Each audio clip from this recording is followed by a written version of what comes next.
সংসারে অনেক লোক রয়েছেন, কিন্তু কেউ আপনার মতো নন। এটা হলো আপনার শক্তি, এ হলো আপনার নিজস্ব শক্তি। দুর্ভাগ্যবশত বেশিরভাগ মানুষ এটা বুঝতে পারেন না, নিজের শক্তিকে চিনতে পারেন না।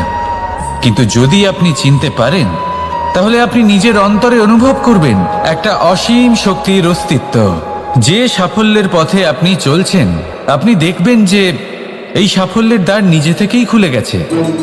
শুধু প্রয়োজন হলো নিজের এই শক্তিকে চিনে নেবার, নিজের এই বিশেষত্বকে বোঝার। কারণ এই যে আপনার বিশেষত্ব, এ কোনোদিনও আপনার থেকে দূরে চলে যাবে না, চিরকাল আপনার সাথে জড়িত থাকবে।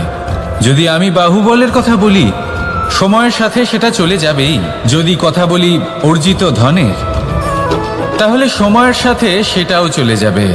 মিত্র, পরিবার, বন্ধু, আশীর্বাদ, এই সব